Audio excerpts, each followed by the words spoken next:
क्षोभमंडल होता है जिनकी ऊंचाई क्या होती है, कहीं कहीं मतलब मध्य रेखा पर अधिक होती है, ध्रुवों पर इनकी कम होती है। एवरेज में देखा जाए तो कहीं पर 12 है, कहीं पर 13 है, मतलब इस टाइप का है इनकी ऊंचाई।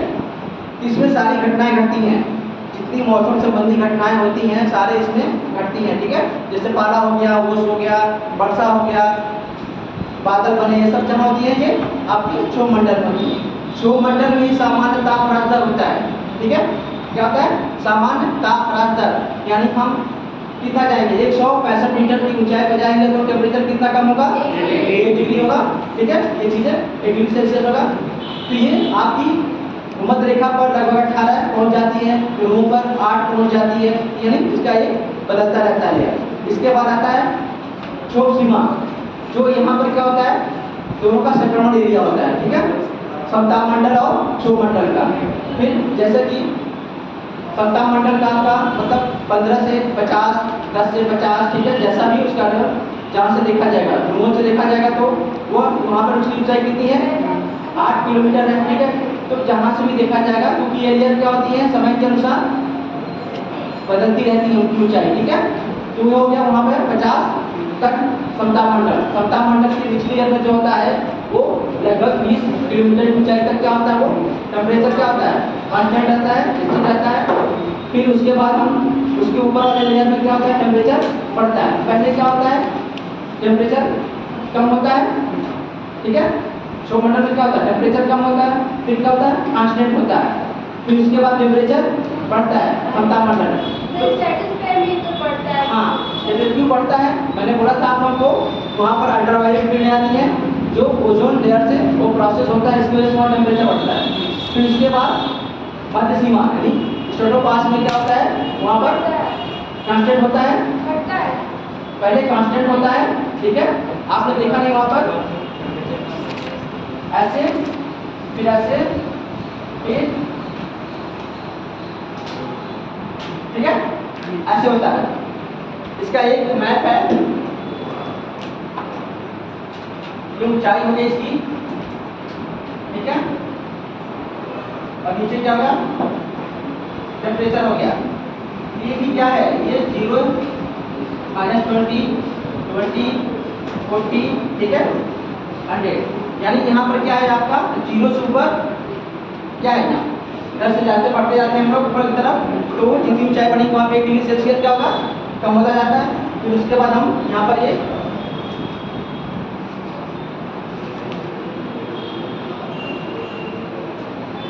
आपका क्षोभमंडल हो गया। उसके बाद ये क्या हो गया, समताप मंडल। इसके बाद ये क्या होगा, अर्धमंडल हो गया। इसके बाद ये आयन मंडल, फिर वायुमंडल, ठीक है। इसमें आपका एक एयर वाइट है,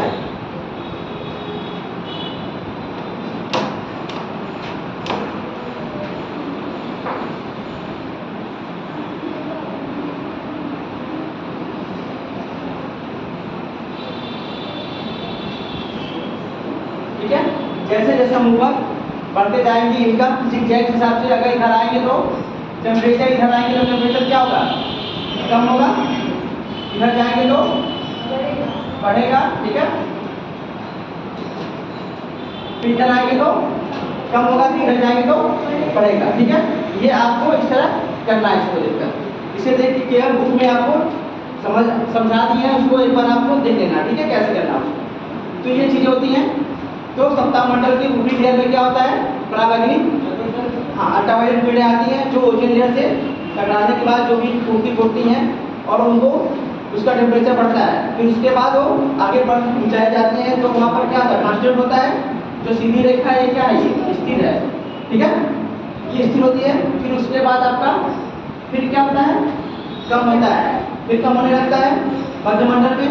फिर उसके बाद आपका ये कांस्टेंट होता है, ये कितना होता है, ये मान लीजिए 50 किलोमीटर होता है समताप मंडल, ये 80 किलोमीटर होता है,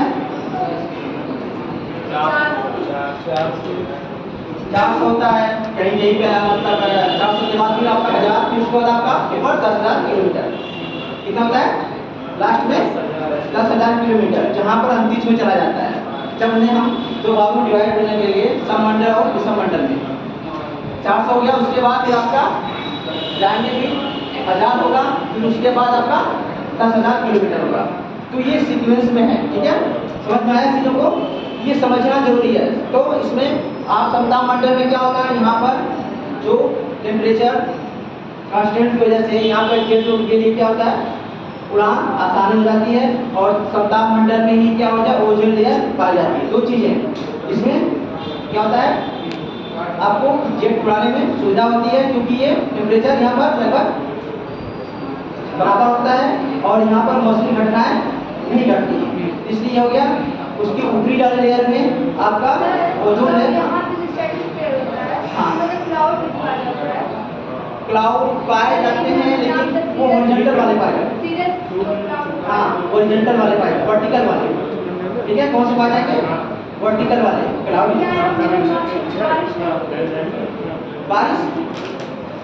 बारिश सिर्फ 2 बादलों से होगा, इसके बाद में क्लाउड बनाएंगे। उसके बाद कौन सा आपको कच्छा मिस्त्री, ठीक है, कच्छा कपास में 2 टाइप के बादल हैं जिनसे वर्षा होती है, बाकी थोड़ी बहुत होती है लेकिन ज़्यादा इससे वर्षा होती है, ठीक है। तो वो अभी इसके बाद ही जस्ट थोड़ा सा वेट करिए, सब कुछ क्लियर होगा। तो ये चीज़ें हो गई आपकी, जो ये पहले से ध्यान रखिए। तो समताप मंडल में कुछ चीज़ें हुई, एक तो आपका जेट के लिए अच्छा है, ऊपर से ओजोन लेयर। इसमें पूछा था ओजोन लेयर की सघनता कितने किलोमीटर पाई जाती है, ये पूछा था 15 से 35 किलोमीटर, ठीक है, हो गया। उसके बाद हम आते हैं मध्य मंडल, ठीक है।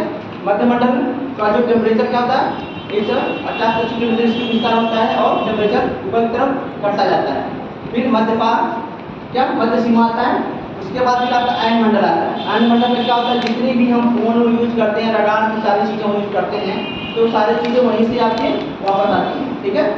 तो वहाँ पर इनकी वजह से भी वहाँ पर क्या होता है, टेम्परेचर बढ़ता है उनकी वजह से, ठीक है। उसके बाद हमारा आपका बहिर्मंडल आता है।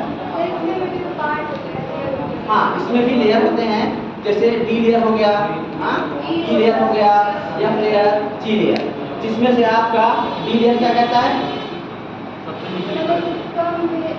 हाँ मतलब लंबी तरंगें वाली जो होती हैं, इसमें इस लेयर से प्रभावित होती हैं। फिर उसके बाद आपकी ई लेयर क्या होती है, मध्यम तरंगें वाली जो होती हैं, वेव वाली, वो इधर से प्रभावित होती हैं। और उसके बाद एफ वाली क्या होती हैं, लघु तरंगें, ठीक है, छोटी तरंगें। और सबसे लास्ट वाली में सारी तरंगें उसमें आती हैं, ठीक है। हाँ, इसमें पहले क्या था, पहले वाले क्या हो, डी वाले में लंबी तरंगें जिनकी रहेंगी, ठीक है, लेंथ इनकी क्या होगी, लंबी होगी। उसके बाद आपका क्या होगा, दूसरे में ई वाले में मध्यम रहेंगी, ठीक है। तीसरे में आपका क्या होगा, छोटी होंगी, मतलब लंबी तरंगें होंगी। और लास्ट वाले में आपका सभी प्रकार की होंगी, इसमें हो गया। और फिर बहिर्मंडल में क्या होता है, वो अंतरिक्ष में चीजें चली जाती हैं, उसकी होती है, ठीक है। तो ये लेटर मतलब मंडल है, इस मंडल में एक एक वाइज करके देखना है। तो हम लोगों ने कितना देख लिया था, कितना लिख लिया था मैंने सर, ओजोन मंडल लिखवा दिया। ओजोन मंडल हो चुका था, समताप मंडल में ओजोन मंडल हुआ था ना। इसके बाद मध्य मंडल में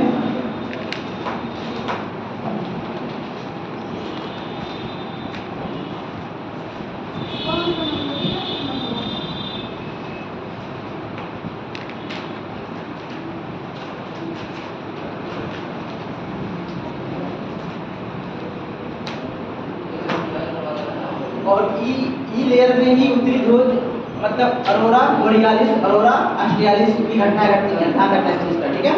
ई लेयर वाले में ही होता है। चलिए देखिए, मध्यमंडल, इसका विस्तार 50 से 80 किलोमीटर तक होता है। इसका विस्तार 50 से 80 किलोमीटर तक होता है।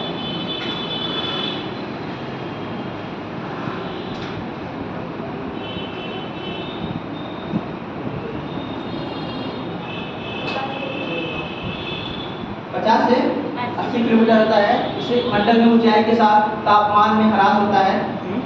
इस मंडल में ऊंचाई के साथ तापमान में कमी आती है।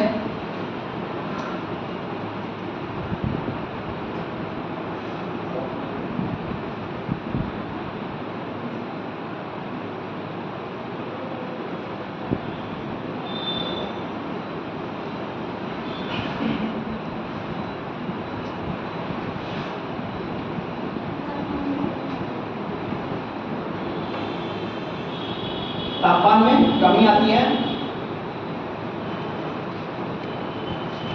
इसके ऊपरी मंडल में तापमान में वृद्धि होती है।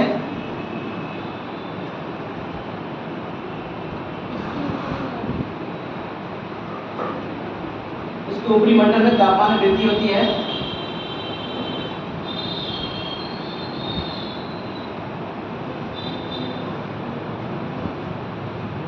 अगला देखिए मेसोपास, क्षोभ मध्य सीमा।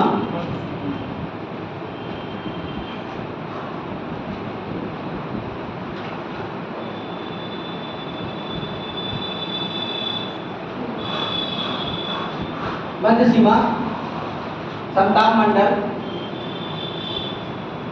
मध्य सीमा मध्य मंडल और एन मंडल के बीच का क्षेत्र होता है। मध्य सीमा मध्य मंडल और एन मंडल के बीच का क्षेत्र होता है।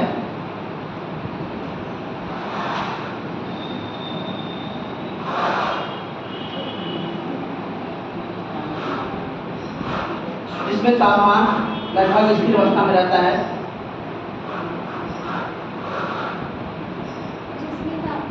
लगभग स्थिर अवस्था में रहता है। इसके ऊपर वाले मंडल में तापमान की वृद्धि होती है। वृद्धि होती है मतलब आयन मंडल में। अगला लिखिए आयन मंडल, जिसमें तापमान स्थिर रहता है। इसके ऊपर वाले मंडल में तापमान में वृद्धि होती है।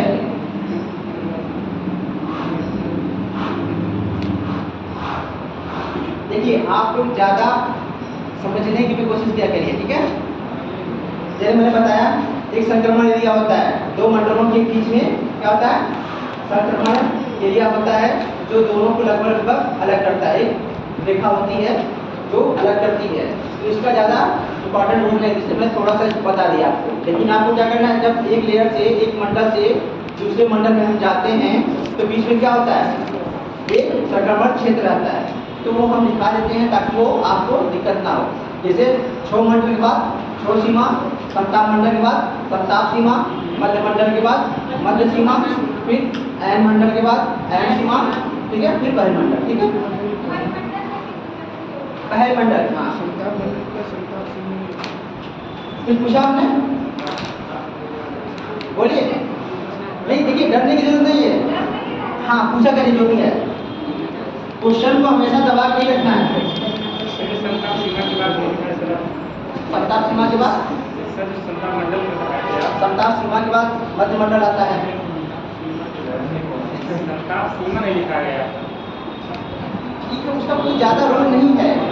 क्या मतलब संक्रमण क्षेत्र का कोई ज़्यादा रोल नहीं है, वो हम बताने के लिए आप लोगों को बोल दिया, ठीक है। जिनके एग्जाम के जहाँ जहाँ से आपको पूछा जाएगा उसका ज़्यादातर इस पर ध्यान दीजिए आप लोग, ठीक है। इसका लिखिए आयन मंडल, आयन मंडल, आयन मंडल,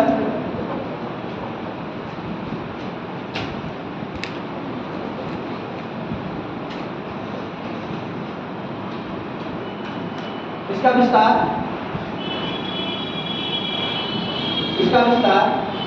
80 से लगभग 400 किलोमीटर तक, लगभग 400 किलोमीटर तक पाया जाता है।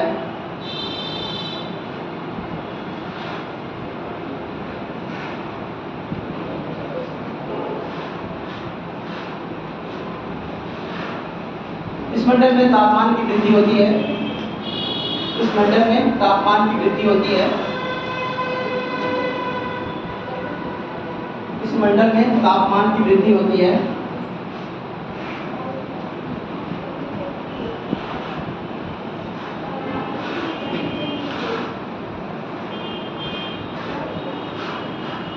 इसे कई लेयरों में बांटा गया है। इसे कई लेयर में बांटा गया है।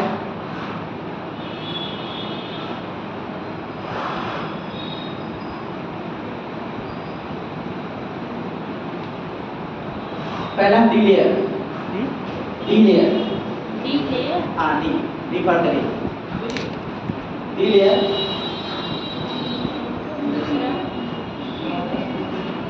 ई लेयर, ये मंडल की सबसे निचली परत होती है। मंडल मतलब आयन मंडल की, ठीक है, ये आयन मंडल की सबसे निचली परत होती है। ये आयन मंडल की सबसे निचली परत होती है।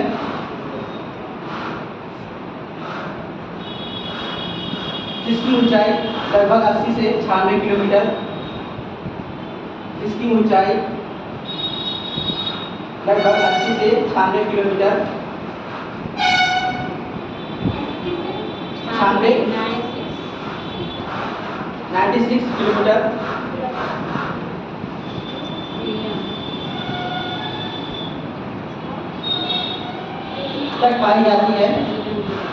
तक पाई जाती है,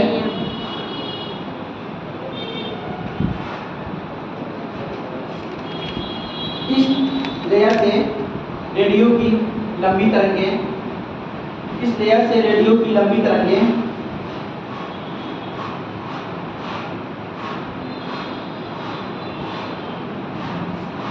और निम्न आवृत्ति की तरंगों का निम्न आवृत्ति की तरंगों का निम्न आवृत्ति की तरंगों का निम्न आवृत्ति फ्रीक्वेंसी नहीं पता है, निम्न आवृत्ति तरंगों का परावर्तन होता है।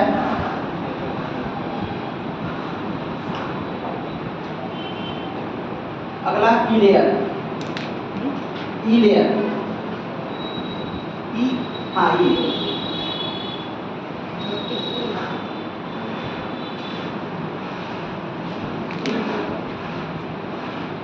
इस परत का विस्तार लगभग 96 से या 96 से, इस परत का विस्तार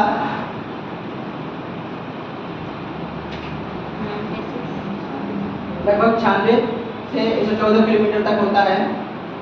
डेटा हर जगह कहीं कहीं मिस होगा, ठीक है, ध्यान रखना, इससे हम हमेशा अप्रॉक्स में रखते हैं। क्या करना है, हमेशा अप्रॉक्स रखना है। हाँ वो हम जान रहे हैं, इसलिए क्या करना है, डेटा के लिए इसी डेटा हम लिखाते ही नहीं है, डेटा को हम नहीं लिखाते हैं, क्योंकि हमेशा क्या करते हैं अलग अलग, कभी जब भी डेटा लिखिएगा तो हमेशा अप्रॉक्स या लगभग करके लिखिएगा, ठीक है, इसलिए मैं कह रहा हूँ 114 किलोमीटर। हमेशा जब भी लिखिएगा तो उसके पहले लगभग या हिंदी में लगभग, इंग्लिश में अप्रॉक्स कर दीजिएगा, ठीक है, कोई एग्जैक्ट डेटा नहीं रखना है। चलिए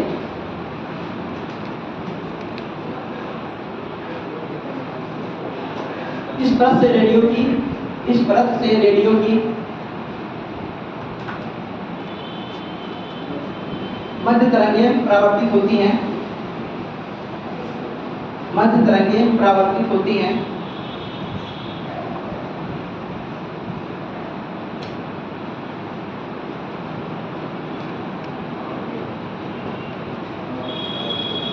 इसी परत में उत्तरी ध्रुवीय प्रकाश, जिन्हें क्या कहते हैं इंग्लिश में, अरोरा, और आगे वो नहीं देखना है, कहीं मतलब नहीं, उत्तरी ध्रुव को क्या कहेंगे इसे,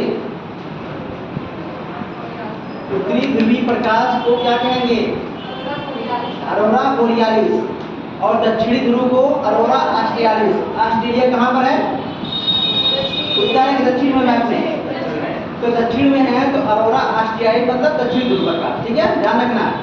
इसलिए हमेशा भी कुछ से कोई चीजें याद करने के लिए लिंक जोड़ा जाता है। ऑस्ट्रेलियालिस मतलब ऑस्ट्रेलिया, ऑस्ट्रेलिया कहाँ पर है, नीचे, तो दक्षिण ध्रुवीय प्रकाश को ऑस्ट्रेलियालिस और उत्तरी ध्रुव को बोरियालिस, ठीक है, ध्यान रखना। इसी लेयर से उत्तरी ध्रुवीय प्रकाश एवं दक्षिण ध्रुवीय प्रकाश, उत्तरी ध्रुवीय प्रकाश एवं दक्षिणी ध्रुवीय प्रकाश के दर्शन होते हैं या दिखाई पड़ते हैं, ठीक है, समझ में आया। हमने शुरुआत में बताया था जब कुछ स्टार का मतलब सूरज का जब पढ़ाया था, मैंने स्ट्रक्चर बताया था आप लोगों को, जब वहाँ से वो निकलती हैं सौर ज्वाला, जब वो पृथ्वी के वायुमंडल में प्रवेश करती हैं तो क्या होता है, वो पृथ्वी के वायुमंडल में प्रवेश करने से सूरज संपर्क के साथ क्या होती है, वो चमकने लगती है, ठीक है, तो हम में भी प्रकाश कहते हैं, ठीक है। केवल दूर में होता है। हाँ, वहाँ पे ही दिखाई पड़ते हैं, इसलिए उनको सूर्य प्रकाश कहते हैं। अभी तो फिर पहले महीने के करंट अफेयर में आ रहा था कि जो है ये रात जम्मू कश्मीर से दिखा दे रहा था। अभी तो यहाँ पे वो आर्टिक वगैरह ये भी उसमें देखना ये है कि वो मतलब कि वो क्या होगा, ध्रुवों पर ही इसलिए दिखाई देता है क्योंकि वहाँ पर क्या होती है, 6 महीने का क्या होता है, दिन और 6 महीने का रात। और रात होती है, इसकी वजह से वहाँ पर होता है। लेकिन अगर न्यूज में आया है तो हो सकता है दिखाई दिया हो, मुझे इसके बारे में कोई जानकारी भी नहीं है, ठीक है। नहीं तो हुकूमत सरकार ने देखा है तो ग्रुप का पास है वो कैसे आना। हो सकता है कभी उल्टा पुल्टे भी क्या होते हैं। नहीं सर वो अधूरा था उनका भी नहीं था। नहीं सर अलग चार पढ़ाइए ये तो सही अच्छा ठीक, इसको हम कल आपको अगर ऐसा कुछ है तो उसको हम कल आपके दिखाते हैं, ठीक है ना। उसके बारे में अगर ऐसा न्यूज है कि आपको दिखाई दिया पड़ा था, दिखा दीजिए सर देख लीजिए कब कभी थे वो, अभी जब देगा सर करंट का आया सर सर्च कर लीजिए लद्दाख में होगा।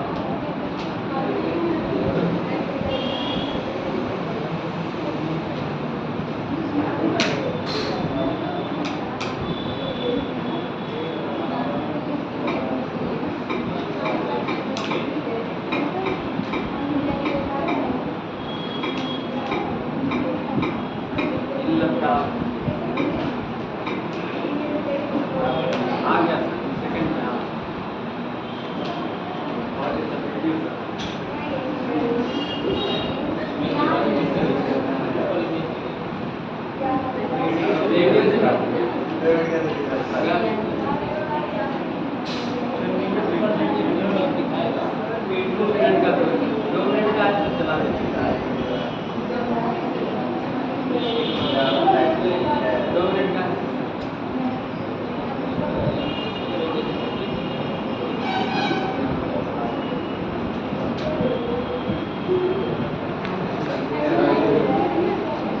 ठीक है। इसमें तो शो कर रहा है, तो उसको इसका हम रीजन बताएंगे आपको देख कर, ठीक है, क्यों रीजन इसका अवतार में क्यों ऐसा हुआ, ठीक है।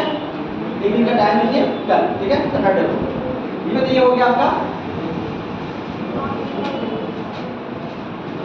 ये हो गया, ठीक है। उत्तरी ध्रुव और दक्षिणी ध्रुव पर दिखाते हैं, इसलिए उनको अरोरा बोरियालिस और ऑस्ट्रेलिस कहते हैं, ठीक है। ये पहली बार ऐसी घटना घटी है तो उसको देखते हैं कि रीजन क्या था। इसके बाद आपका क्या होता है, ई लेयर और एफ लेयर। एफ लेयर लिखिए, F layer, F layer.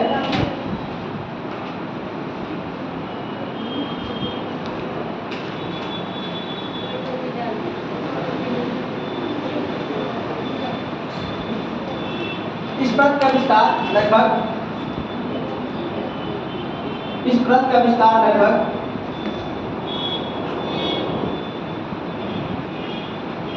360 kilometre की ऊंचाई तक पाया जाता है।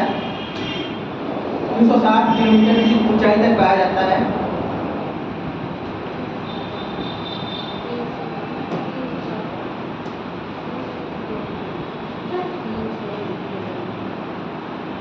हम अभी देखते हैं,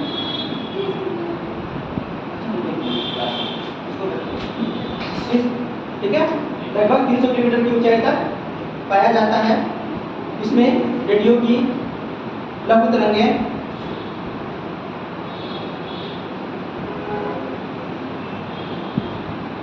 परावर्तित होती हैं, वीडियो के लघु तरंगें परावर्तित होती हैं।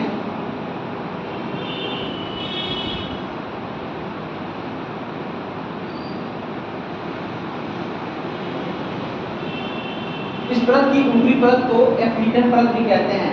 इस परत की ऊपरी परत को एफ्रीटन परत भी कहते हैं।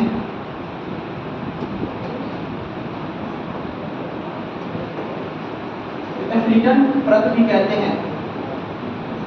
अफ्रीकन बार्नेट परत अफ्रीकन बार्नेट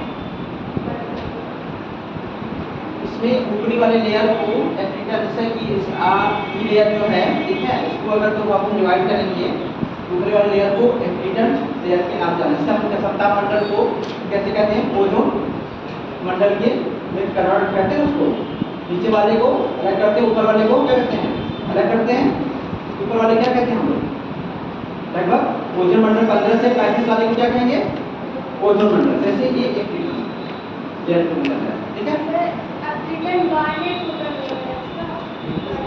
समझिए क्या है,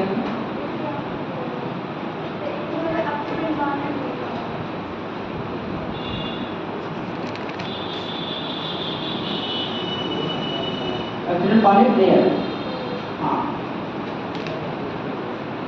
एक्सीडेंट बार्नेट लेयर, ये फ्लीटन लेयर भी लिख सकते हैं, अगर उसमें सब लोग छोड़ना तो बार्नेट भी कर दीजिए, कोई बात नहीं, ठीक है। आपने फ्लीटन कर दिया, वो मेन है, फ्लीटन परत उसको कहते हैं, ठीक है। अगला आपका क्या होगा, कौन सा लेयर, इसके बाद ई लेयर, ठीक है, क्लियर क्या हो गया, हो या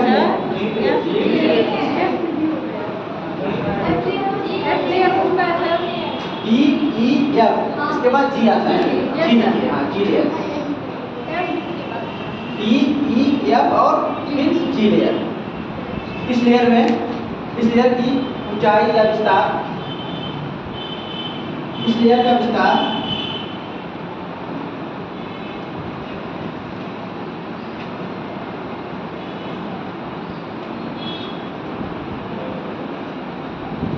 360 किलोमीटर से ऊपर पाया जाता है। इस लेयर का विस्तार 360 किलोमीटर से ऊपर पाया जाता है।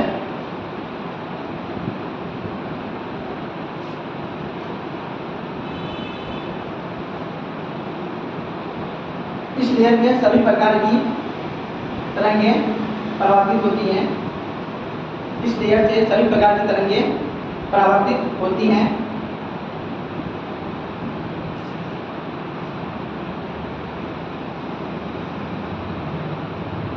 अगला वायुमंडल। वायुमंडल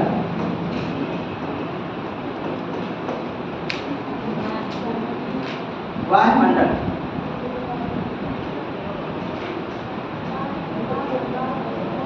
वाय या वाय, ठीक है, एक ही बात बोलते हैं, एक ही वाय बोलते हैं, ठीक है, वायुमंडल। ये सबसे क्या होती है, ऊपरी लेयर होती है। इसका विस्तार लगभग 10,000 किलोमीटर तक देखा जाए, ऊपरी छू चला जाता है। यहाँ पर वायुमंडल का क्या होता है, मात्रा क्या होती है, नगण्य होती है, ठीक है। जैसे हमारी ऑक्सीजन कहाँ पाई जाती है, कितनी ऊंचाई तक पाई जाती है, 180 है, कहीं 120 है, कहीं 150 है, ठीक है।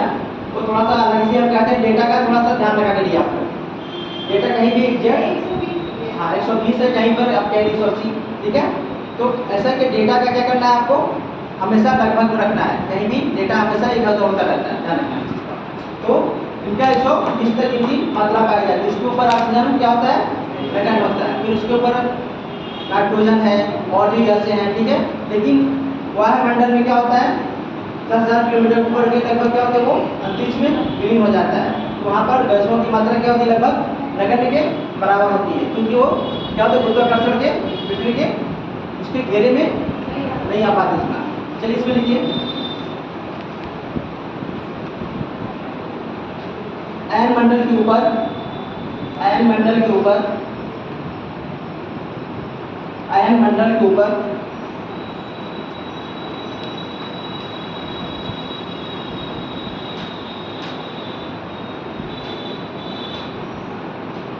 सबसे ऊपरी परत को वायुमंडल या आयतन मंडल भी कहते हैं। सबसे ऊपरी परत को वायुमंडल या आयतन मंडल भी कहते हैं। और तापमंडल में क्या होता है, थर्मोस्फीयर में, हाँ जी, थर्मोस्फीयर कैसे कहाँ पाएगा वो, दोनों मिलाकर, ठीक है, उसको थर्मोस्फीयर कहेंगे, ध्यान रखना इस चीज का। वायुमंडल को आयतन मंडल भी कहते हैं।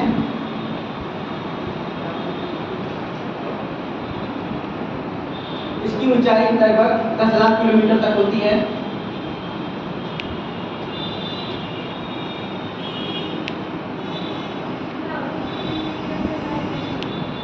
तक होती है। ऊंचाई कितना है, 10,000, ठीक है। इसका विस्तार कहाँ तक होता है?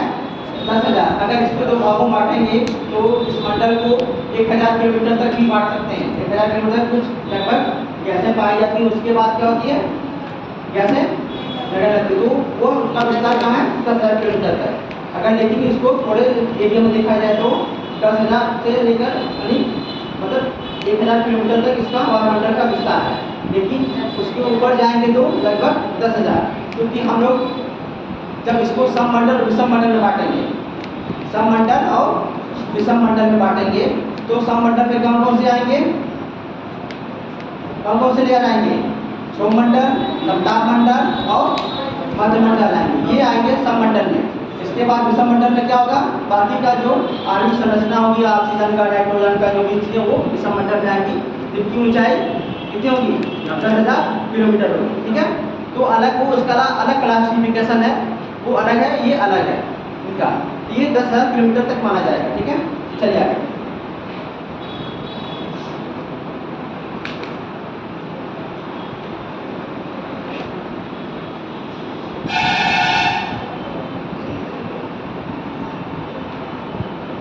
यहाँ पर हाइड्रोजन एवं हीलियम गैसों की लगभग प्रधानता रहती है। हाइड्रोजन एवं हीलियम गैसों की लगभग प्रधानता रहती है।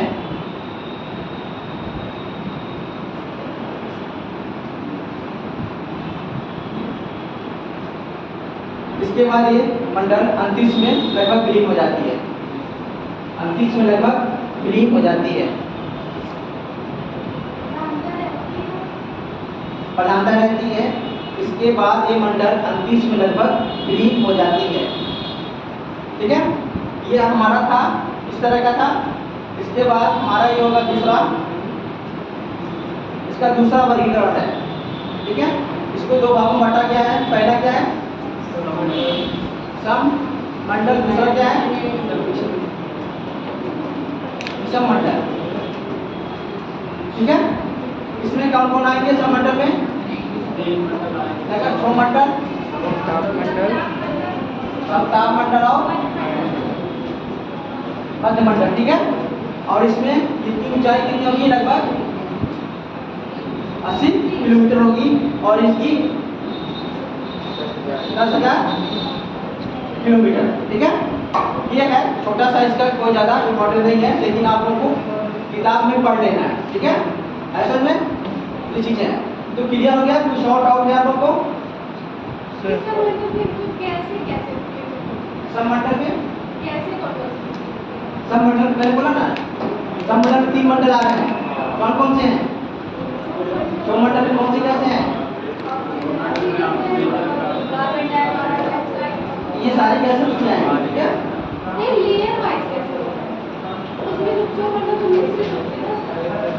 इसमें क्षोभमंडल में आएगा कैसे? फिर उसके बाद आपके हमने क्या बोला कि ऑक्सीजन कहाँ तक पाई जाती है? कितनी ऊंचाई तक? हाँ जी, ऑक्सीजन कितनी ऊंचाई तक पाई जाती है? और क्षोभमंडल के विस्तार कहाँ तक है? देखिए, आप लोग इस तरह करेंगे फिर नहीं हो पाएगा। आपको क्या करना? पढ़ना है, ठीक है। हाँ, क्षोभमंडल मतलब छोड़ो स्फीयर, ठीक है। और ऑक्सीजन कहाँ तक पाई जा रही है? 120। इसका मतलब सब में विषम है, विषम है ना सब में।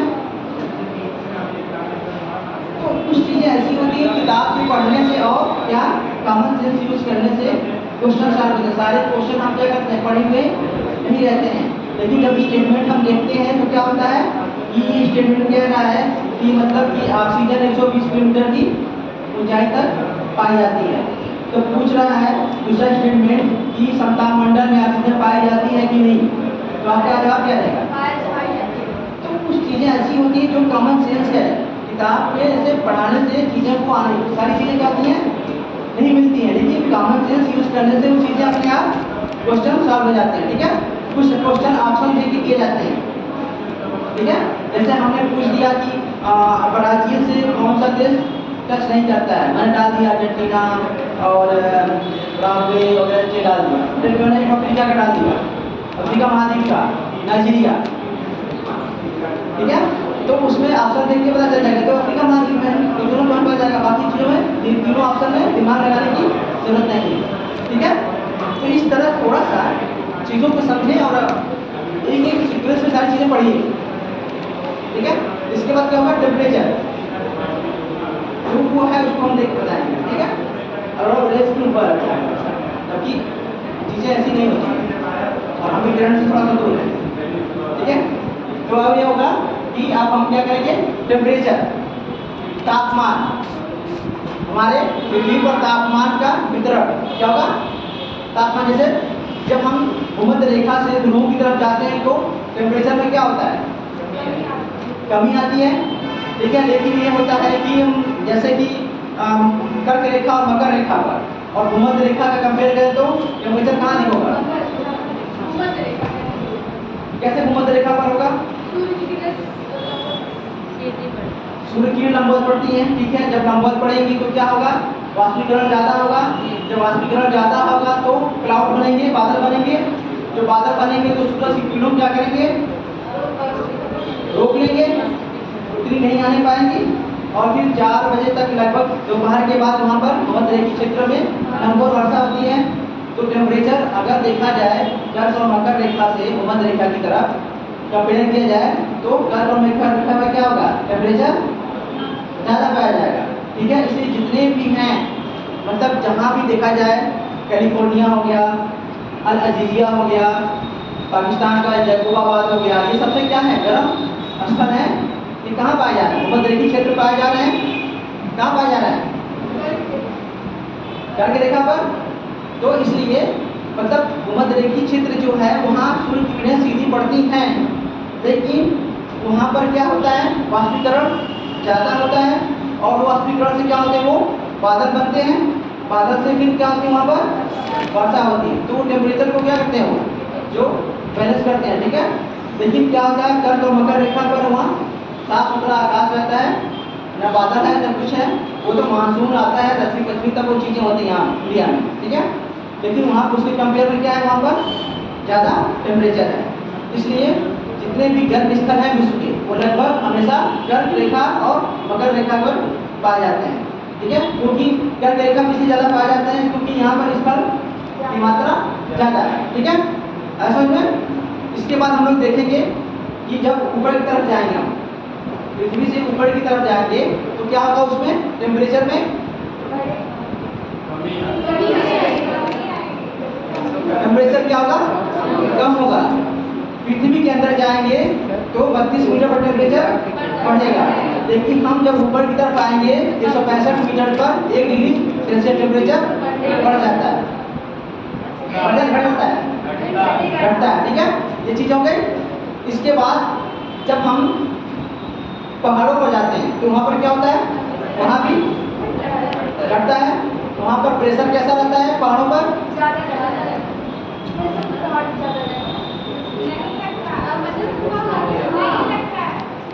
प्रेशर पहाड़ों पर ज़्यादा रहेगा। हमने कहा जब गैसों की मात्रा पृथ्वी से ऊपर जाते हैं तो क्या होती है, कमी आती है।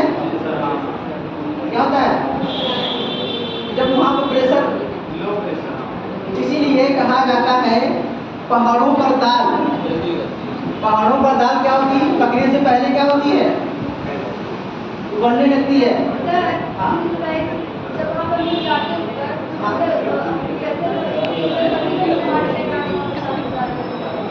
हमारे अंदर का प्रेशर ज़्यादा होता है, ठीक है। अब क्लियर हुआ नहीं सब लोगों को, यानी जब हम अभी नीचे हैं, हम सरफेस पर हैं तो हमारा अंदर का प्रेशर और एटमॉस्फेयर का प्रेशर दोनों क्या किए हैं, बैलेंस कर रखा है, ठीक है। जैसे ही हम ऊपर की तरफ जाएंगे, पहाड़ों पर जाएंगे तो एटमॉस्फेयर का जो प्रेशर होगा क्या होगा, वो कम हो जाएगा। लेकिन मेरे अंदर का प्रेशर क्या है, वैसे रहेगा। इसलिए कभी कभी क्या होता है, नाक से ब्लड आ जाते हैं, ठीक है। और कभी कभी फिजिक्स में आप लोग पढ़े होंगे, ठीक है। जब क्या होता है, जब आंधियाँ चलती हैं तो छप्पर हुआ और छप्पर का जो होता है ऊपर का उड़ जाता है। ऐसा क्यों होता है, ठीक है, क्योंकि उसके ऊपर का जो प्रेशर था वो क्या होगा, वो नीचे के प्रेशर से कम हो गया। इसलिए उसको थोड़ा सा ऊपर करता रहो, हवा लेके चली जाती है। तो प्रेशर में अब कोई दिक्कत नहीं। अभी प्रेशर बेल्ट पड़ता है हम लोग इसके बाद, ठीक है, ये चीज हो गई। इसके बाद आता है यहाँ पर 3-4 शब्दावलियाँ टेम्परेचर में। हाँ जी, हाँ, पहला क्या है उष्मा बजट, ठीक है। दूसरा आपका होता है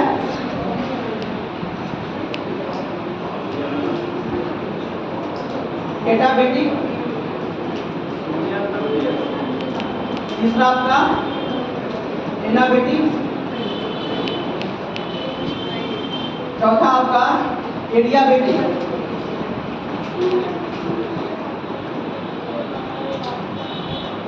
ठीक है, ये चीजें आती हैं। उसके बाद आपका उष्मादीप,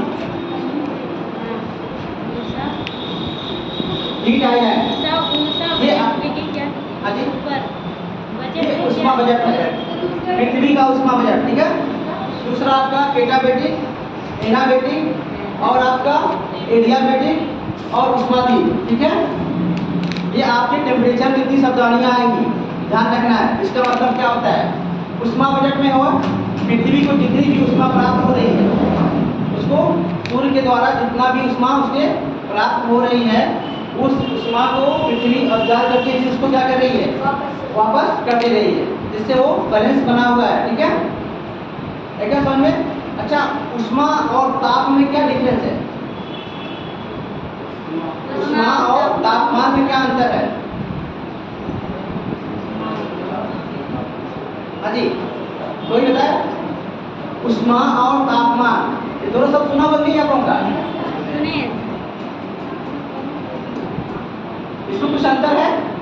जी तापमान के अंदर से गर्म होता है, उष्मा बाहर से, उष्मा का क्या होता है?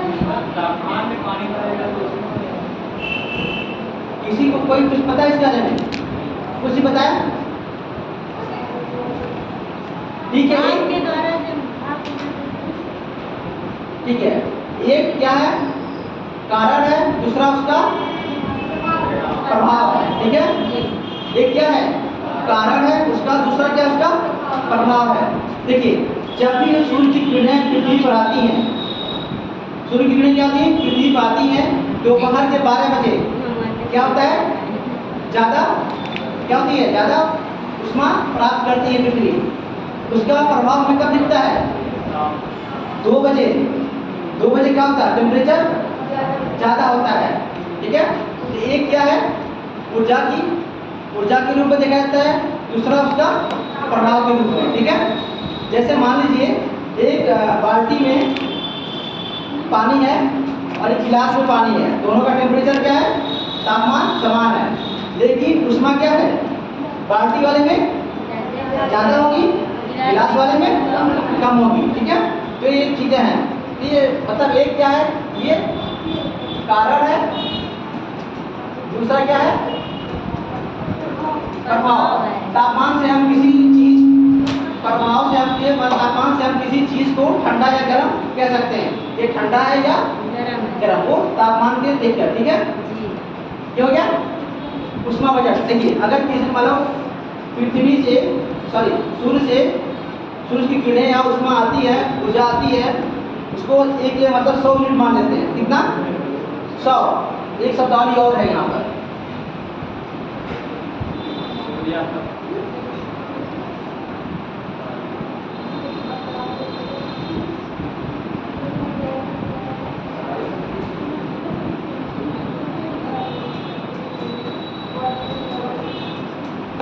एल्बिडो और सूर्याताप,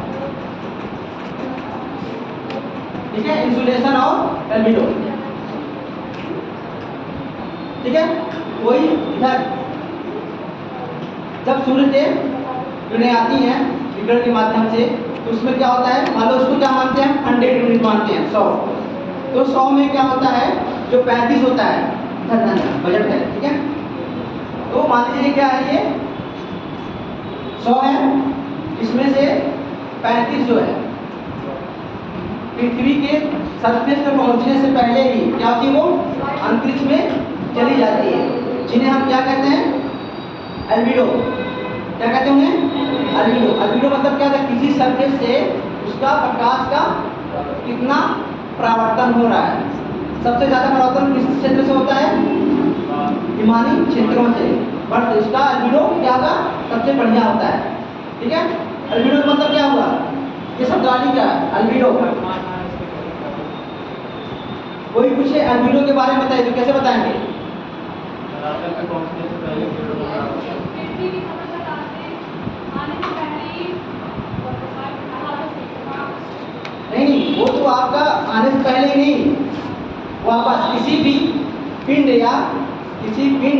या वस्तु जो भी चीज है उससे प्रकाश का क्या होता है, परावर्तन, यानी वो कितना उसको परावर्तित कर दे रहा है, तो वो क्या कहलाता है, उसका एल्बिडो कहलाएगा। जैसे हिमाच्छादित क्षेत्र जो होता है हिम, वो सबसे ज्यादा परावर्तित करता है सूर्य की किरणों को, तो वो जितना ज्यादा परावर्तित करेगा उसकी एल्बिडो क्या होगी, उतनी अच्छी होगी। ठीक है, तो एल्बिडो समझ में आया। उसके बाद सूर्याता, सूर्य के द्वारा किसी क्षेत्र विशेष पड़ने वाले टेम्परेचर या तापमान को क्या कहते हैं हम, सूर्याता कहते हैं, इंसोलेशन। ठीक है, ये चीज हो गई, जितना भी उसको एक एरिया विशेष पर, इस क्षेत्र विशेष पर, एक वर्ग विशेष पर, किलोमीटर क्षेत्र पर जितना पड़ता है उसको क्या कहेंगे हम, सूर्याता कहेंगे। सर एक 5वां क्या आप लिखे हैं, ऊंचा उष्मादीप। ठीक है, तो ये 35 क्या हुआ, 100 था, 100 में 35 क्या होगा, वो वापस चला गया बीच में। अब कितना बचा मुझे, 65 बचा। जैसे वो एटमॉस्फेयर मतलब उसके आने से पहले, धरातल पे आने से पहले चले जाते हैं, ये करते नहीं, धरातल पे आने से पहले नहीं, ये 35 जो है, 35 को अगर डिवाइड करेंगे हम, इसमें 27, ठीक है, ये बादलों द्वारा वापस करता है। ठीक है, इसके द्वारा 35 में 27 बादलों द्वारा, फिर उसके बाद कितना बचा, 6 पट्टीकरण द्वारा, कितने द्वारा, पट्टीकरण द्वारा, 2 हिमाच्छादित क्षेत्रों द्वारा, हिम द्वारा, हो गया 35, नहीं हुआ, क्लियर? हाँ जी, ये चीज समझ में आई, जिसमें 35 में क्या था, 27 बादलों के द्वारा सूर्य की वापस करती है। उसके बाद आपका आता है 6, वो परिपीड़न के द्वारा 6 वापस हो जाएगी, 27 6 कितना हो गया, 33, 2% जो है हिमाच्छादित क्षेत्रों से। ठीक है, यानी सरफेस पे आने से पहले क्या करेंगे लोग, वापस हो गई बादल के द्वारा, परिपीड़न द्वारा और हिमालय क्षेत्रों के द्वारा। 75 कितना बचा, 65 हो गया। 65 में से 14 क्या होगा, वायुमंडल द्वारा अवशोषित होता है। अब कितना बचा, 51 बचा। 51 जो होगा ये पृथ्वी द्वारा, ठीक है, किसके द्वारा होगा, ये पृथ्वी द्वारा अवशोषित होगा। ठीक है, किसके द्वारा, पृथ्वी द्वारा अवशोषित होगा। फिर इसमें से 51 में से 17 निकल जाएगा, किसके द्वारा, विकिरण द्वारा वायुमंडल में चला जाएगा। ठीक है, तो फिर कितना बचा, 34 बचा। 34 में से 19 संघनन की गुप्त ऊष्मा द्वारा, इसे संघनन की गुप्त ऊष्मा द्वारा ये वायुमंडल को ट्रांसफर करता है। किसको करता है, वायुमंडल को ट्रांसफर करता है। 34 में से 19, 34 में से क्या होगा, 19 वायुमंडल को। फिर इसके बाद इसमें कितना बचा आपका 6, 19 6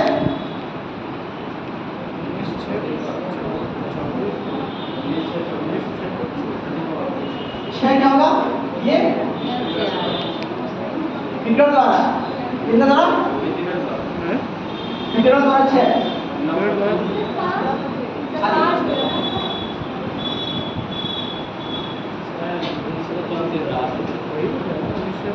34 में क्या होगा, 19 जो है वो क्या होगा, संघनन की गुप्त ऊष्मा। और उसके बाद कितना बच रहा है इसमें, 34 में से हम 19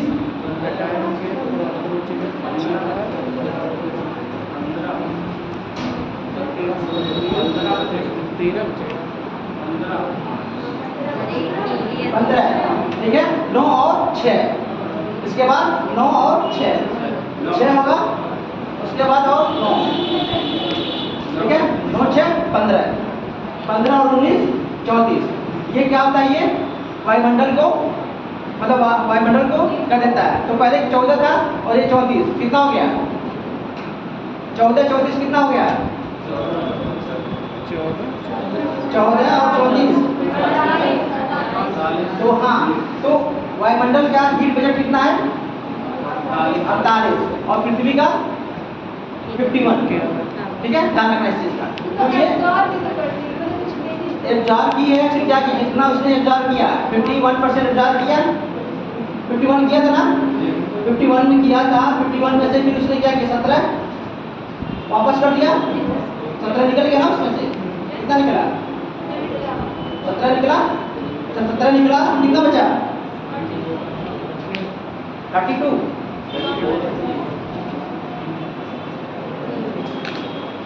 कितना इसमें 14 निकला था ना, इसमें से कितना निकला?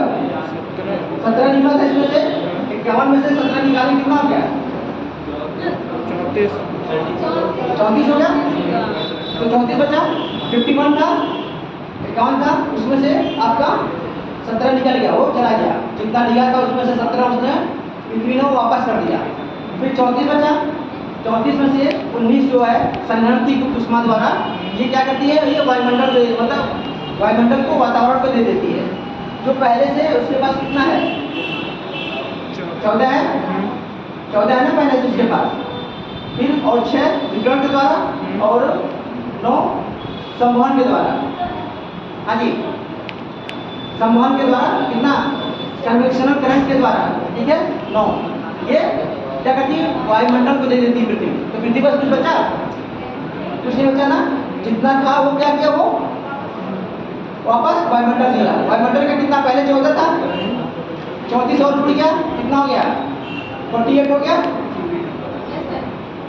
फिर वायुमंडल उसको अंतरिक्ष में दे देता है, यानी फिर वो अंतरिक्ष में चला जाता है। हाँ, वो भी अंतरिक्ष में देता है क्या? अब यही है, जैसे कि हम पैसा कमा रहे हैं फिर खर्च कर दे रहे हैं, तो पैसा कमा ही क्यों? हाँ यही ना, पैसा कमा रहे हैं उसको फिर खर्च कर देना है, तो फिर कमाए क्यों? यही ना। ये चीजें क्या होती? जीवन, पृथ्वी पर जीवन लाने के लिए ठीक है हमें क्या जरूरत है? हमें क्या है? एक मतलब गर्म वातावरण की आवश्यकता है कि नहीं? तो उसको बनाए रखने के लिए ये चीजें हैं। अगर उसको रिलीज नहीं करती हो तो इतना टेम्परेचर हम उससे पाते, तो वो जरूरी है, इसलिए उसका एक प्रोसेस है ठीक है। ये हो गया, ये समझ में आएगा? तो समझ आए। अगर नहीं समझ में आएगा कल एक बार और भी बोल देंगे आप, लेकिन इसको समझना बहुत जरूरी है। वो कोई भी पूछेगा तो आप बता सकें ऊष्मा बजट क्या है ठीक है। इसके बाद केटाबेटी क्या होगा? केटाबेटी। जब देखिए क्या होता है पहाड़ी क्षेत्रों में, केटाबेटी नहीं है। जब पहाड़ी क्षेत्रों में क्या होता है कि ठंड का मौसम रहता है और रात का मौसम होता है ठीक है। तो जो भी टेम्परेचर रहता है पहाड़ी ऊपरी वाले पहाड़ के क्षेत्र में, वो क्या होता है? तुरंत रिलीज हो जाता है, ठंडा हो जाता है। तो वहाँ की हवा, जो पहाड़ी ऊपरी क्षेत्र की हवा क्या होती है? ठंडी हो जाती है। ठंडी होने के बाद क्या होती है? भारी हो जाती है। जब भारी हो जाती है तो गुरुत्वाकर्षण के प्रभाव में अगर क्या करेंगी? वो घाटी की तरफ जाएंगी। कहाँ जाएंगी? घाटी की तरफ जाएंगी। वाली यहाँ की हवा है ठीक है। डायरेक्ट वायुमंडल से इसका संपर्क है और जो क्या ऊपरी क्षेत्र में है तो इसका जल्दी क्या होगी? ठंडी होगी। ठंडी होने के बाद क्या होगी? भारी हो जाएगी कंपेयर टू घाटी ठीक है। तो गुरुत्वाकर्षण प्रभाव में क्या होगी? ये ठंडी हवा नीचे की तरफ आएगी। जो आती है नीचे की तरफ इसको क्या कहते हैं? केटाबेटी। क्या बोलेंगे? केटाबेटी। जो हवा पहाड़ी क्षेत्रों से, इसको पर्वतीय समीर भी कहते हैं। क्या कहते हैं? कभी इसको पर्वतीय समीर, यानी पर्वत से नीचे की तरफ आ रही है ठीक है, इसको इंग्लिश में क्या कहेंगे, कैटाबिलिटी। अब यहाँ की जो गर्म हवा है घाटी की, तो ये आकर इसको क्या करेगी, रिप्लेस करेगी। तो यहाँ पर ऊपर जाएगी, क्या करेगी, वो ठंडी हवा क्या करेगी, यहाँ पर आ जाएगी और ये क्या आ जाएगी, गर्म हवा ऊपर की तरफ आ जाएगी। जब ये ऊपर की तरफ जाएगी इसको क्या कहेंगे, इनाबिलिटी। ठीक है, क्या कहेंगे, घाटी समीप, इनाबिलिटी। ठीक है, असल में इसलिए देखिए कभी कभी आप लोग जाते होंगे जब पहाड़ी क्षेत्रों में, तो वहाँ पर होटल और फल के जो बागान होते हैं वो घाटियों में नहीं बनाते। कभी देखा, मतलब होटल जो भी हैं वो कभी घाटियों में होते हैं, वो क्या होते हैं, पहाड़ के ढलानों पर ही बनाए जाते हैं। क्योंकि घाटियों में क्या होता है, इतना ज़्यादा ठंडा मौसम हो जाता है कि वहाँ पर क्या होगा, पाले पड़ने लगता है, पाला तुषार पड़ना लगता है। ठीक है, इसी वजह से ये ढलानों पर ही, ये गर्म हवा कहाँ जाती है, ऊपर ढलान पे आ जाती है। इसलिए ढलानों पर ही क्या होते हैं, जितने भी होटल हैं, जो भी व्यापारिक क्रियाएं होती है, सब वहाँ पर ढलानों पर ही होती है, ना कि घाटी में होती है। इसका एक भी ध्यान रखिएगा, कैटाबिलिटी और इनाबिलिटी। ठीक है, ये समझ आ गया। इसके बाद क्या होता है आपका, एडियाबिलिटी। एडियाबिलिटी वो होता है जब कोई हवा है उसके अंदर कोई परिवर्तन आ रहा है, तो बाहर से कोई उसको टेम्परेचर की न लेता है ना उसको देता है। जैसे वायु में मान लीजिए कोई हवा है और ऊपर की ऊर्जा उठ रही है, ऊपर की तरफ उठेगी तो क्या होगा, हाँ ऊपर की तरफ उठेगी तो उसके आयतन में क्या होगा, चला होगा। पहले क्या होगी, वो नीचे रहेगी, तो वो चारों तरफ से उसका क्या है, मतलब उसको प्रेशर पड़ा हुआ है। जैसे ऊपर उठेगी, ऊपर का वातावरण क्या होगा, पहले से सघन क्या उसका कम सघनता है, तो क्या होगा, उसका फैलाव होगा। उस फैलाव में जितनी ऊष्मा खर्च होती है उसके अंदर की अपनी की ऊष्मा खर्च होती है, वो ऊष्मा क्या करती है, बाहर से नहीं लेती है, ना लेती है ना बाहर देती है। तो उसका जो प्रसार होता है और ठंडी होती है उसको क्या कहते हैं, एडियाबिलिटी। ठीक है, यानी उसका जो भी चेंजिंग आ रहा है वो अपना खुद के अंदर का है, ना वो ऊष्मा बाहर से ले रही है ना अंदर से दे रही है। ठीक है, चीज़ है। और ये भी चीज़ है, जब ऊपर से हवा नीचे की तरफ आ रही है, ऊपर से हवा क्या कहीं बैठ रही है, तो क्या होगा, उसके आयतन में कमी होगी, तो क्या होगी, वो गर्म होगी, आयतन में कमी होगी तो गर्म होगी। तो ठीक है, यही चीज़ है, जब ऊपर की तरफ जाए चाहे नीचे की तरफ आए, उसमें चेंजिंग आ रही है, एक तरफ फैलाव हो रहा है, एक तरफ सिकुड़न हो रही है। उसमें जो भी चेंजिंग आ रहे हैं वो एडियाबिलिटी, वो ऊष्मा ना बाहरी नहीं, उससे अंदर की खुद की ऊष्मा है, उसको क्या कहेंगे, एडियाबिलिटी। ठीक है, ऊपर से आइलैंड, हीट आइलैंड, ऊष्मा थी। हाँ जी, कोई क्वेश्चन, आवाज नहीं बोली। हाँ हाँ हाँ, वही इसको हिंदी में रुद्धोष प्रकम बोलते हैं। ठीक है, वो इंग्लिश में मैंने लिख दिया एडियाबिलिटी।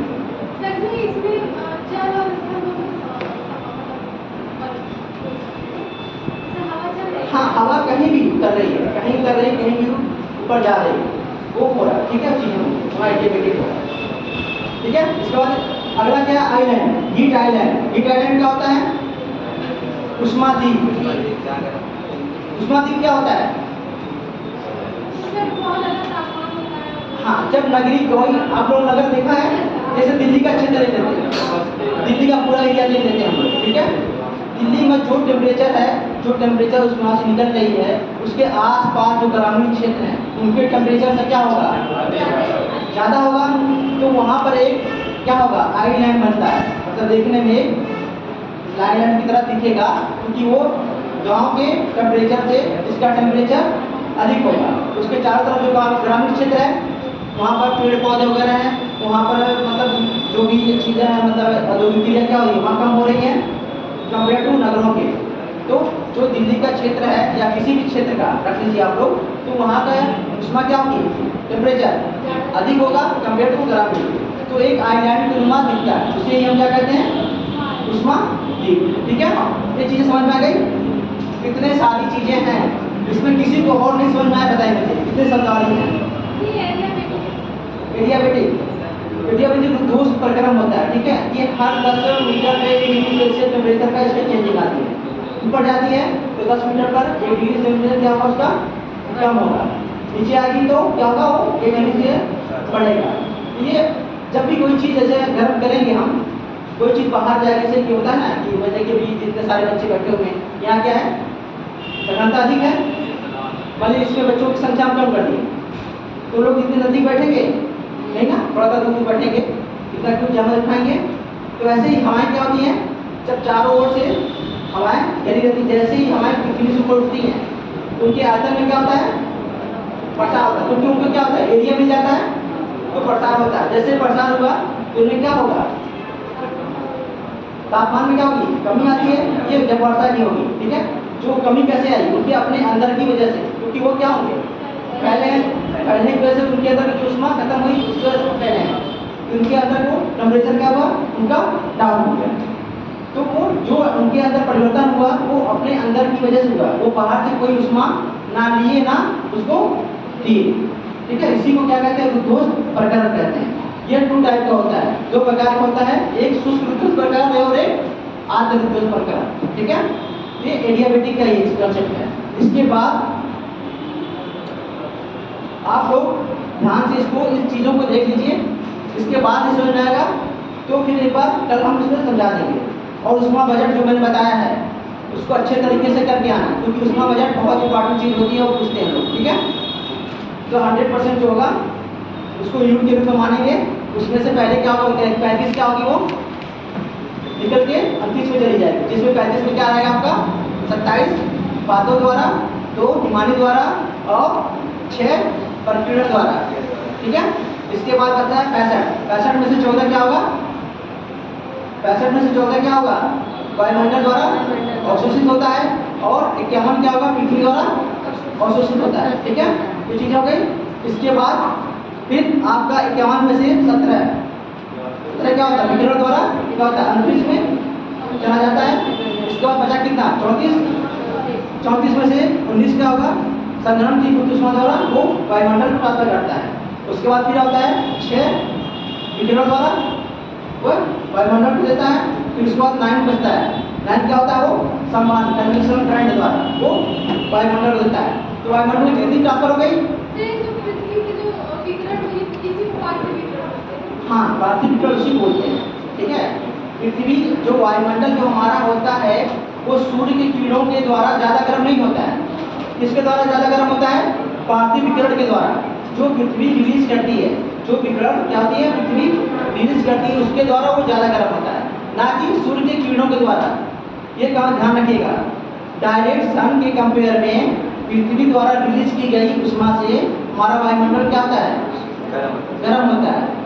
सूर्य के विकिरण से ज़्यादा हमारा पृथ्वी का उसके ज़्यादा हक है उसको गर्म करने का, क्योंकि यही क्या करती है, रिलीज करती है। कितना रिलीज किया उसने, 34 कर दिया, 14 पहले उसके पास था वायुमंडल के पास, 34 14 कितना हो गया, 48। तो वायुमंडल का उसमें वजन कितना है, 48, पृथ्वी का 50, ठीक है। ध्यान रखना, ये चीज़ समझ में आई। एक सिंपल सा है, ये बहुत टफ होता है तो समझ नहीं पाते हैं, लेकिन हमने इसको एक सीक्वेंस में बता दिया, ध्यान रखिएगा आपको, ठीक है। और एक बताइए, प्रादेशिक वितरण, तापमान का प्रादेशिक वितरण, नाम सुना है, तापमान का प्रादेशिक वितरण, रीजनल डिस्ट्रीब्यूशन, टेम्परेचर का रीजनल डिस्ट्रीब्यूशन कैसे होता है। एक पृथ्वी है, पृथ्वी को 3 क्षेत्रों में बांटे हैं, कौन सा, उष्णकटिबंधीय क्षेत्र, शीतोष्णकटिबंधीय क्षेत्र और शीतकटिबंधीय क्षेत्र। शीतोष्ण मतलब उष्णकटिबंधीय क्षेत्र कहाँ से कहाँ तक रहेगा, 23 से 23 तक, 23 से 23 तक आपका 23 उत्तरी और 23 दक्षिणी, 23.5, ठीक है। ये आपका क्या होगा, उष्णकटिबंधीय क्षेत्र होगा। इसके ऊपर आपका 66 तक शीतोष्णकटिबंधीय क्षेत्र होगा। इसके बाद आपका क्या होगा, शीतकटिबंध होगा, ठीक है। क्या समझ में, तो ये 3 चीज़ें हैं, 3 तरह डिवाइड किया गया उसको। तो उष्णकटिबंधीय क्षेत्र में टेम्परेचर क्या होगा, ज़्यादा होगा, इससे थोड़ा सा कम किसमें होगा, शीतोष्ण होगा, फिर उससे सबसे कम क्या होगा, उसका शीत होगा, ठीक है। ये चीज़ समझ में आई आप लोगों को। तो ये प्रादेशिक वितरण है, तो टेम्परेचर का ये चीज़ें हैं, ठीक है। और महासागरों पर तापमान क्या होता है, महासागरों पर तापमान और महाद्वीपों के कंपेयर में क्या होता है, कम होता है। यह डिपेंड करता है, ये मौसम कौन सा है, ठंड का मौसम मतलब महासागर का तापमान क्या होगा, महाद्वीप से तो पवनें कैसे चलेंगी? महाद्वीप से समुद्र की तरफ चलेंगी, ठीक है। जिन्हें हम कहाँ क्या कहेंगे, क्या कहेंगे उन्हें? महाद्वीपी या महाद्वीपी पवनें कहेंगे, या कोई कौन कौन से पवन कहेंगे उन्हें? स्थल समीर कहेंगे। क्या कहेंगे? स्थल समीर, क्योंकि वो स्थल से सागर की तरफ जा रही है। ये कब होता है? जब महाद्वीप का तापमान क्या होता है? कम होता है। महाद्वीप का तापमान क्या होता है? कम होता है, सागर का अधिक होगा। तो हमारे क्या कहाँ जाती हैं? कम तापमान से अधिक तापमान। तापमान की अधिक क्या हुआ तो क्या होगा? प्रेशर क्या होगा? तापमान अधिक होगा तो ये टेम्परेचर है, ठीक है, और ये क्या है? प्रेशर है। अगर तापमान क्या हो गया, ये अधिक हो गया तो प्रेशर क्या होगा? लो हो जाएगा, ध्यान रखना, ठीक है। टेम्परेचर अधिक होगा तो प्रेशर लो होगा। जहाँ प्रेशर लो हुआ तो हाई प्रेशर से लो प्रेशर की ओर क्या करेंगी? हवाएं चलेंगी। तो महाद्वीप पर क्या है? हाई प्रेशर है, सागर पर क्या है? लो प्रेशर है। तो महाद्वीप से हवाएं सागर की तरफ चलेंगी, जिन्हें हम स्थल समीर कहेंगे, ठीक है। लेकिन गर्मी के मौसम में क्या होगा? स्थल खंड क्या होगा? ज्यादा गर्म होगा। ज्यादा गर्म होने पर क्या होगा? ये इसका प्रेशर क्या होगा? कम होगा, ठीक है। प्रेशर क्या होगा? कम होगा। सागर का प्रेशर हाई होगा, क्योंकि सागर का जो है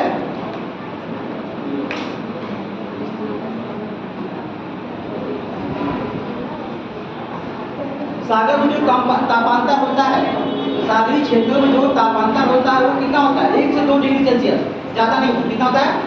1 से 2। ज़्यादा सागरों में क्या होता है? 1 से 2 टेम्परेचर का अंतर बढ़ जाता है। अच्छा, तापांतर क्या होता है? तापांतर क्या होता है? बोलिए बोलिए।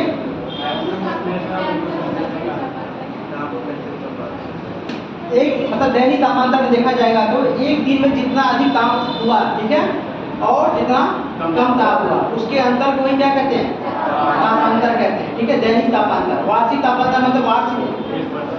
छमाही तापमान 6 माह में, ठीक है। ये देखना है वो कौन से दिन का पूछ रहा है, ठीक है। ये तापांतर हो गया, ठीक है। ये चीजें हो गई आपकी। तो स्थल समीर समझ में आ गया? स्थल समीर, सागर समीर, घाटी समीर, पर्वतीय समीर, चीजें समझ में आ गई ना आपको? आज जाइएगा, घर पढ़िएगा, सर इंतजार करना है, बैठे हुए हैं, ठीक है। बहुत कुछ पढ़ाना है, इसको सब पढ़ाना है। तो इसको एक बार पढ़ के जरूर रहिएगा आपको, ठीक है। उसको देखा जाएगा, ठीक है।